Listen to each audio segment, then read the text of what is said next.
$1,000 reward is being offered for information leading to the capture of a dangerous criminal. A complete description will be given later on True Detective Mysteries, which follows immediately.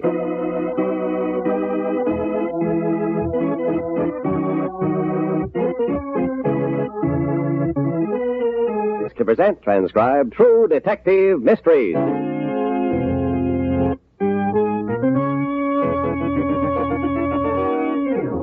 And now brings you John Shuttleworth. Now, this is John Shuttleworth, editor-in-chief of True Detective Magazine, bringing you the case history of an actual crime. In the years just preceding World War I, a strange series of deaths swept through a little town in a small country in Europe. Before the cause of these deaths had been ascertained, all of the townspeople had been panicked. Most of them had lost friends or relatives, and it was indeed a common belief that a malevolent monster was at large, harking back to the days of Dracula and werewolves. If it had not been for the level-headed police work of Commissioner Rinaldo, there's no telling what might have happened. We pick up the case early one morning in the office of Commissioner Rinaldo as he's reading stacks of letters complaining of the death toll in his town. Another death has just been reported, Commissioner. We are being deluged by telephone calls and anonymous messages. Just one moment, Lemaitre. While you are speaking of messages, read this letter. It is typical of all the others on my desk. I do not have to read it. I can guess what it says.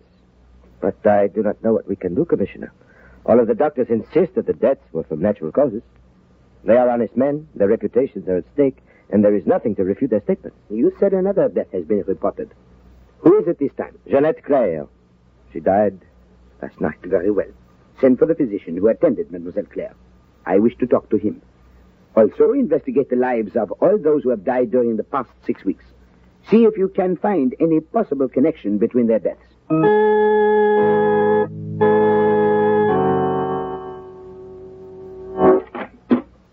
I understand you sent for me, Commissioner. I'm Dr. Godin. Yes, Doctor. Thank you for coming so promptly. I wish to discuss the death of Jeanette Claire with you. I understand you were her physician. I attended Mademoiselle Claire. Dr. Godin, you told me the other day that all of the recent deaths of the people in this town whom you have attended were from natural causes. Do you still believe that? Yes, I do. This hysteria that is sweeping through the town is without foundation. Jeanette Claire had a bad case of influenza. There was nothing mysterious about her death, I assure you. It is difficult to make people believe that, Doctor. They are in the grip of a terrible fear, and they are demanding that the police take some action. There is nothing for the police to do in these cases. Perhaps not, but the townspeople believe that there is an inhuman monster in their midst, ready to swoop down upon them at any moment. I was hoping you could help me. The only suggestion I can offer, Commissioner, is to print an article in the papers that we doctors are all agreed that there is no cause for alarm in the recent deaths. You know that has already been done. It has made no impression whatever on the superstitious fear in our town. There is nothing I can do if people are foolishly superstitious. But the deaths are too numerous and too sudden. Is there not something unusual about a strong woman like Jeanette Claire dying of influenza after 2 days of illness? Emphatically not. Perhaps you're right, Doctor. These letters may mean nothing, but in spite of your denial, I am not so sure. As Commissioner of Police, I can no longer ignore the frightened appeals of a terrified populace. I am going to find out whether or not these letters have a basis in fact. This is John Shuttleworth again, so grimly determined to take care of the people in his town and to discharge his duties as police commissioner successfully. Commissioner Rinaldo began to probe into the darkness of these mysterious deaths. In just a moment, we shall hear what happened. Now back to our True Detective Mystery.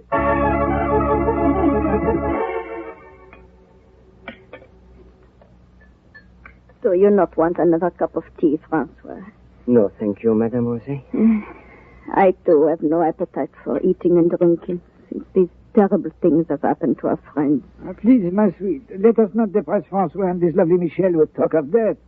After all, they are to be married in a month. It is all very well for you to talk, my husband, but I do not think we can depress Michel any more than she has been. After all, she is a nurse. She has attended many of those poor unfortunates. Michel, do you agree with the doctor? The deaths are due to natural causes. I am afraid to answer that question, madame. Michel, Surely you, as a scientific nurse, should know that... Francois, I must admit that the patients I have attended had the symptoms of the diseases to which their death was attributed. For instance, I could see nothing unusual about the death of Jeannette Claire. And yet... And yet what, Michel? Francois, I'm frightened. It is as if a black terror of olden days has descended upon this little town.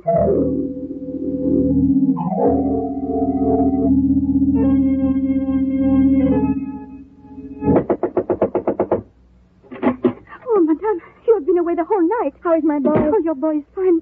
Tell me, how are the Rosés? I understand that husband and wife were both taken ill. Is that true? Tell me. Give me my boy, mademoiselle. Did the Rosés tell you what has happened to them? Dead. Both of them. The doctors say it was fronting muscle. Oh, do you believe the muscles killed them, Michel? Do you? Do you? I do not know. Do not ask me. I do not know. Just give me my boy.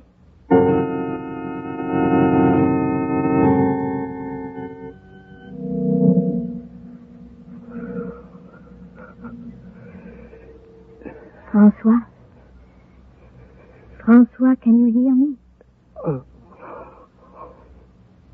Francois, come, you are not sleeping. Michel, I am ill. I feel very badly. Here, my darling. Have some of this champagne. It will help you. No. I do not feel like anything. Come, drink it. No. No, I tell you, I do not want it. Oh. So you know now, Francois. Yes, it is I. There is no supernatural force, Francois. It is I, Michel Thierry. I alone who am responsible for all these lovely deaths. And you, my darling Francois, are to be even next. No. No. Drink. Drink. Will no one save me? No one, Francois. Drink.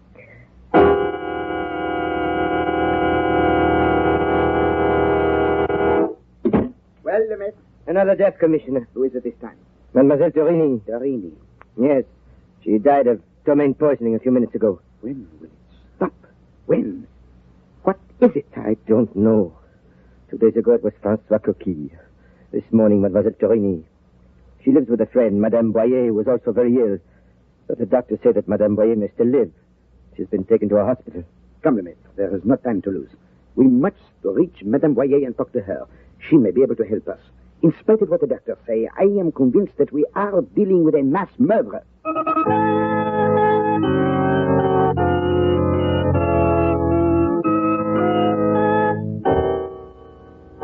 I'm sorry, Commissioner. I cannot let you talk to Madame Boyer. In any event, it would do you no good if I allowed you in the sick room. She's very ill and may not regain consciousness for hours. Very well, Dr. Goodnow. You will, of course, let my office know the moment she is able to talk. Of course. Come, Lemaitre, there's nothing more for us to do here. I do not know what else we can do, Commissioner. Think. That is what we must do. Somewhere, somehow, there is a connection between all of these deaths.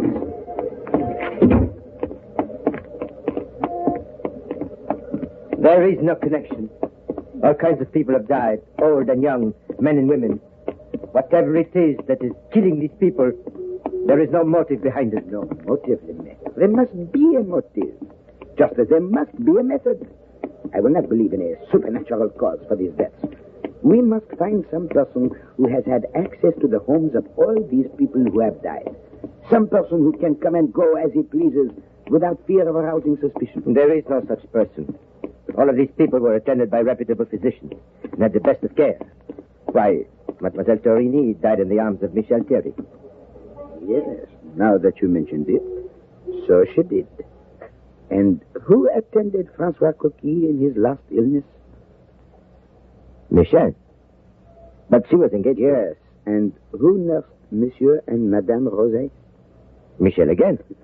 But surely, Commissioner, you do not Go think... back to the hospital and... No. Check on all the other deaths. See whether Madame Thierry was the nurse. Huh? Then go back to the hospital and wait outside the room of Madame Boyer. I am going to pay a call on Michel Thierry.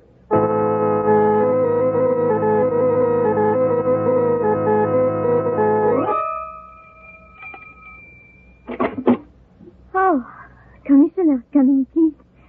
I must apologize for the condition of the house, but I have had so little sleep in the past few weeks that I was not... perfectly all right, Madame Thierry. I wish to question you about the many deaths we have had during the past few weeks. Oh, well, of course, Commissioner, but I do not understand how I could... In your capacity as nurse, I thought you might throw some light on these deaths. I assure you that anything you tell me will be regarded as strictly confidential.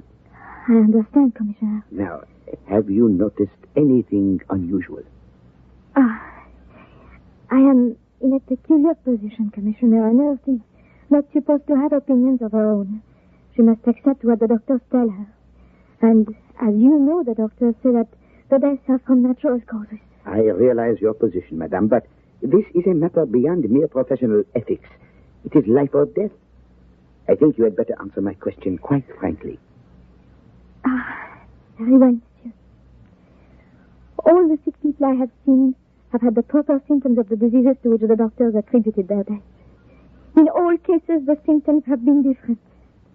Is that all you have to say? No, monsieur. I cannot help but feel, no matter what the symptoms, that there is something mysterious going on. A hidden power seems to be at work. Are you serious about this? I may feel differently when I have rested. I have not been to bed for 3 nights and I have scarcely eaten at all. The death of my fiancé was a terrible shock to me.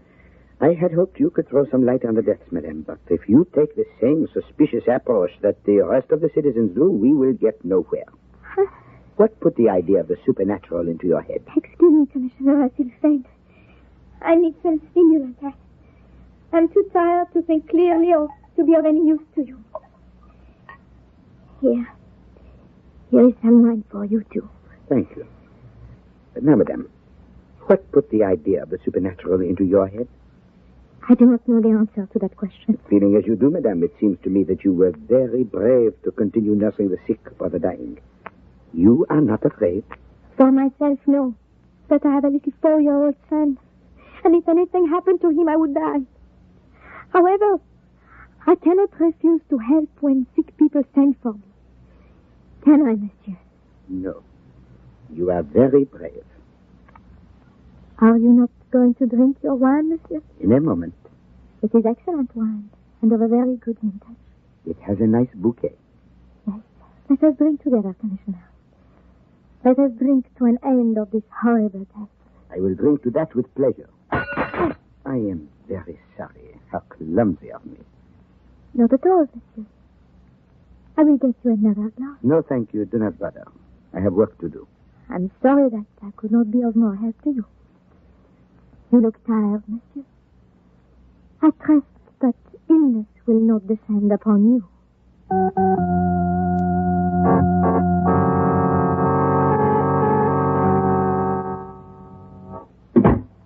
How is Madame Poirier, Lemaitre? Still unconscious, Commissioner. I left one of my men there while I came back to do some checking. And what have you found out?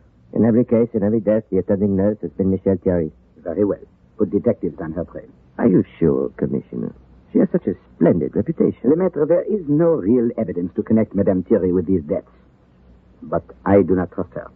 Have your men report to me the minute she is called in on another case, eh? So far, we have unearthed nothing tangible to suggest that crimes are actually being committed. We must pick up that evidence before any more lives are lost. Then you do think... I do not know, I tell you. That is what we must discover. The deaths are becoming more frequent. The killer is becoming bolder. We must work quickly. Feeling as you do, Commissioner, should we not arrest Michelle? Hold her on some pretext so that she will not be in a position to practice a profession until we know? It is a terrible situation, Lemaitre. A mass murderer is in our midst. We think we may know who she is, but we have no evidence upon which to hold her. No, we can do nothing. Lemaitre, until we get some evidence against Madame Thierry.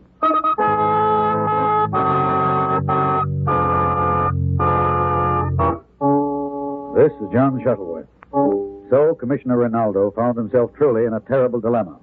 He believed with all his heart that he had uncovered the person responsible for the wave of deaths which had swept over his little town. But legally, he had no choice but to allow this terrible woman to continue to practice her profession as a nurse, hope that he could avert another tragedy, and at the same time seek to gather enough evidence to prove her guilt. Just a moment, we shall hear whether or not he was successful. Now back to our true detective mystery.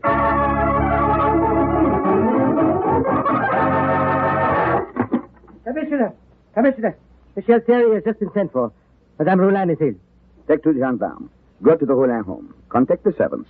Save every glass, cup, or utensil used in giving medicine or nourishment to the sick woman. The minute they give them to you, send them back here to Dr. Zelli. He will be waiting in his laboratory to examine them. Everything must be done with the utmost secrecy. I will meet you, Lemaitre, on the grounds of the Roulin Villa in about an hour.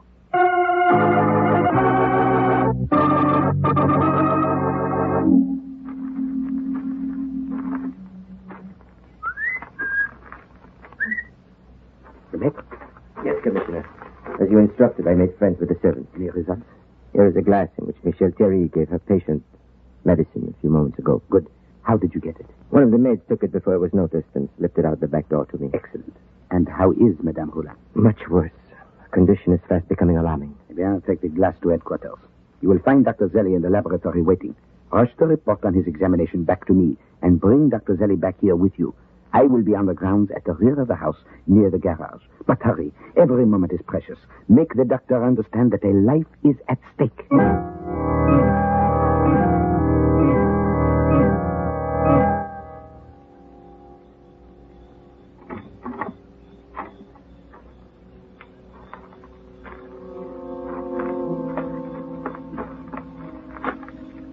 Who's there?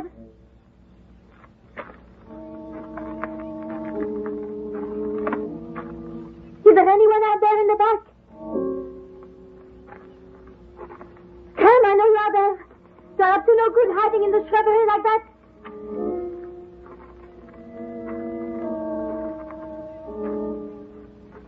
Oh, I must be getting a case of nerves. I could have sworn I heard someone out there before. Oh, Michel, as one gets older, one hears things. And sees things, I have no doubt.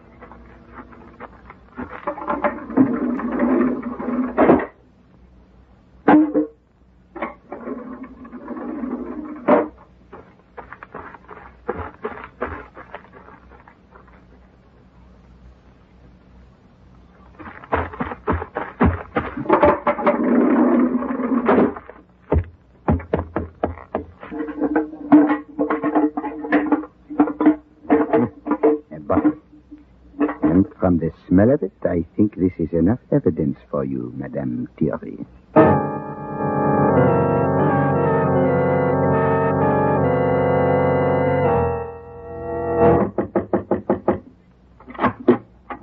Yes, Commissioner, what is it? Monsieur Roulin, I wish to speak to the nurse at once. Why? Because I am frightened for the safety of your daughter-in-law. Where is the nurse? What do you mean? Later, Monsieur Roulin. I have no time now. You have no time, Commissioner. No, there is no hurry. My daughter-in-law died a few minutes ago.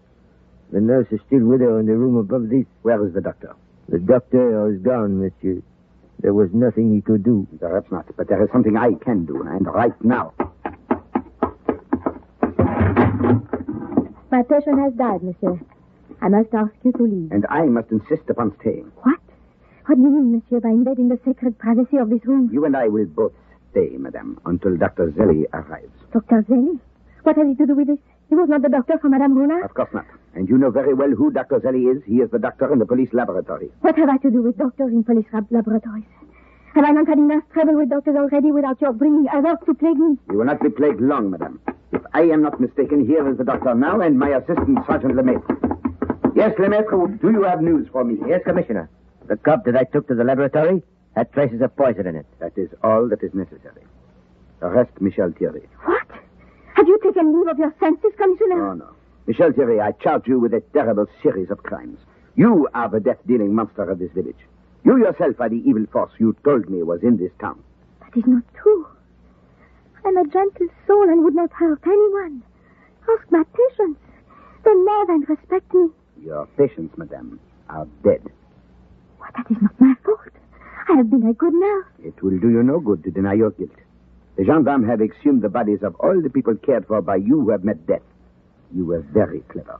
You only administered poison after you had been called in to tend a sick person whose illness had already been diagnosed by a physician.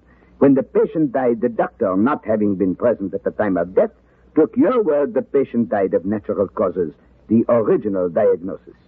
So you had better confess, and at once. You cannot make me confess. You cannot. It is useless to lie. Tell us, madame, why? Why did you murder all these people? What did you gain by it? I do not know. I do not know why. All these people, I wanted to see them die. And I was so afraid. I loved Francois, but when I was nursing him, I was overcome by the desire to watch him go through the agony of death. It was something I couldn't control. He was so afraid. I wanted to see him as he died. I wanted to watch them all die.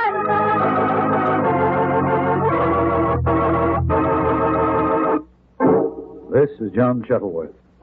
So this terrible woman, Michelle Thierry, went on trial, and after only an hour's deliberation on the part of the jury, was found guilty. The judge, in sentencing her to death, said, "Michelle Thierry, you have been called a monster, but that doesn't half express the truth. I doubt if all history contains another criminal of your caliber." It was with these terrible words ringing in her ears that Michelle Thierry went to her death, thus ending one of the most amazing cases in my experience. Except for the use of fictitious names and places, this was a real story of real crimes, solved by real people, with a real criminal brought to justice. Now here are the details regarding the wanted criminal. Harry Burton is wanted for questioning in connection with the brutal murder of Robert Crane, committed during an armed robbery in Los Angeles, California, on October 1st, 1947. It is alleged that Burton, posing as a messenger, entered a private home and proceeded to rob the members of the household. Robert Crane, the guest, was shot and killed when he did not immediately obey the robber's orders. The murderer then left the house and is still at large. Harry Burton, true name Halliburton, is 44 years of age, 5 feet 10 inches in height, weighs about 175 pounds. He has brown hair and gray eyes. The fugitive has the following marks of identification. His face is covered with burns resembling small pox marks caused by the explosion of a piece of metal when he was working as a welder. Burton is armed and dangerous. If located, notify Chief of Police, Police Department, Los Angeles, California. On no account, call your local radio station, but notify Chief of Police, Police Department, Los Angeles, California. Then get in touch with John Shuttleworth for the $1,000 reward.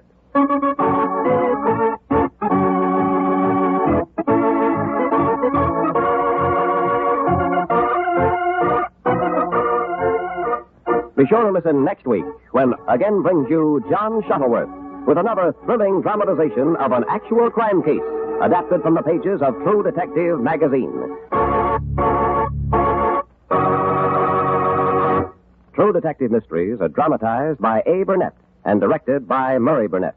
Music by Paul Taubman. The part of John Shuttleworth is played by Richard Keith. Your announcer is Ralph Paul.